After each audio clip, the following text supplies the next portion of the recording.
We just want to very briefly explain how this learning journey that we went on the two networks, it was the GenderNet, SDC GenderNet, and the governance network of SDC.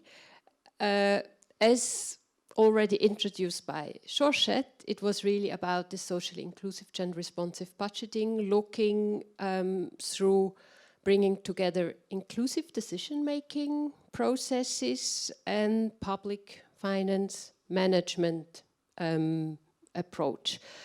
And maybe one word, because gender responsive budgeting has by now is policy-wise, technical, is quite a topic, and is with mostly UN women as a big driver in it, while socially inclusive budgeting is actually not really that much established as a field, but we thought it actually interesting to include it in our reflection, and that's why we came up with this rather complicated socially inclusive and gender responsive budgeting. To describe the learning journey just very briefly, we started with the donor mapping and the literary review, where we exactly saw that socially inclusive budgeting is really not much as a field or covered as such. And the experiences around it is more around gender responsive budgeting. We did some stock-taking survey among SDC funded programs. What is actually there? What are we doing? What are elements that are taken up? And then we had two field case studies, one in Bangladesh and one in Kyrgyzstan, that will later be presented by Jesper and from Helveta Swiss Intercorporation and Sohila from International Institute for Development Studies. And we had then also some validation workshop among the network. So this just for those who are not familiar what we understand in SDC what is a learning journey. This means is really gathering experience, evidence, key lessons from our practice. Our focus was mostly on local level practices, as this is the focus that SDC mostly has in its programming. So, but let me now introduce the framework we went, the conceptual approach that we went for this exercise. It actually reflects the two conceptual ideas. It's about the public finance management cycle. So it's the PFM, and in the center we have a human right-based approach graphic which looks at what can actually inclusive decision-making represent, and which represents that with the human right-based approach we always look at what is the role of duty bearers, such as governments, and what is the role of right holders, so be there the citizens, women, civil society, minority groups. So basically the framework is putting these two conceptual frames together. And what we can see with those steps of the PFM cycle, they actually represent now the different entry points that we have for interventions or policy or operational interventions, be it in the step of analysis, data collection, policy formulation, be it in the step of setting up budget plans, in the preparation of budget, in the implementation, audit and evaluation. So actually each step represents a possible entry point. And entry points can be as well on local level or on national level. And entry points can be for different actors, more from the government authorities, for the duty bearers, or entry points can be for working with communities, civil society, specific groups, citizens. So that was the conceptual framework that we applied. And now the key messages that we come, and that you will already know, it's some of the main learnings is really about we have to use the PFM as a cycle and not just focus on a lot of analysis, but we should follow through the whole cycle. I mean, this is one of the challenges often in this approach. A second learning is linking national and local level, while SDC focus a lot on local level. If we want to go beyond some pilot little project, it always is part of an overall national framework, how budgets are done, how transfers are done. In this is actually also the question that our focus is on budgeting, but we are very aware that basically, of course, you have to look at the revenue side, the full picture.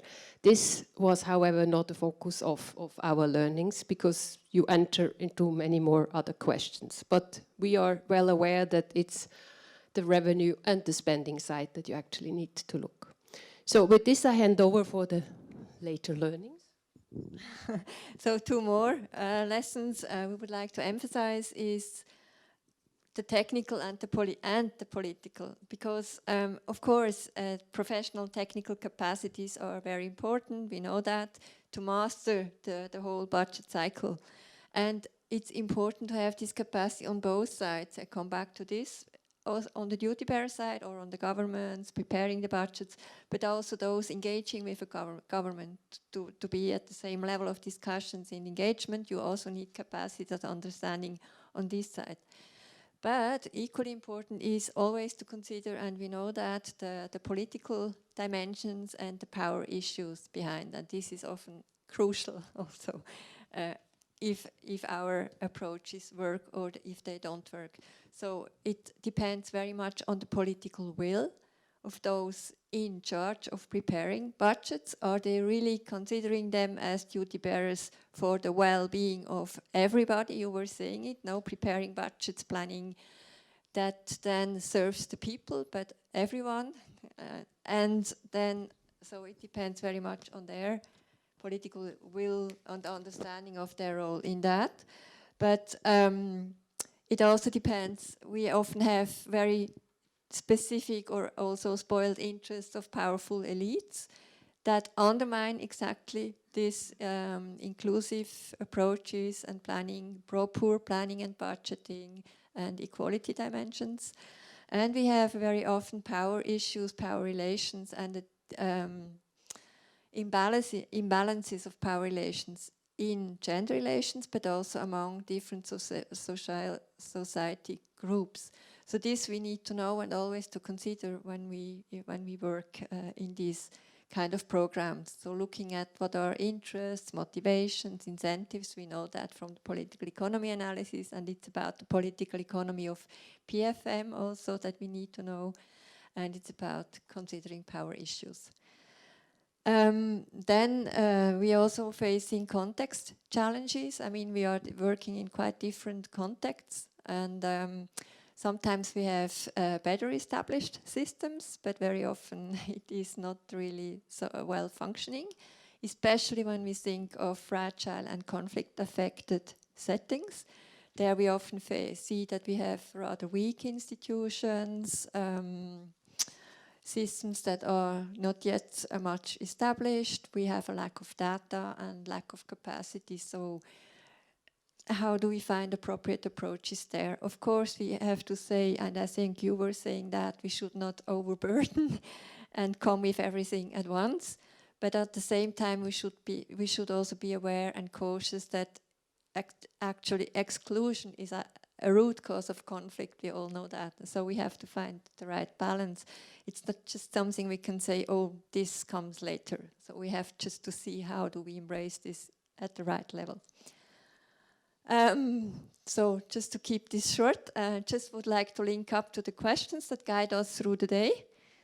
We try to embed them in the somehow make the link with the presentations, but also with the discussions around these. And they, of course, came out of our lessons learning from the whole exercise.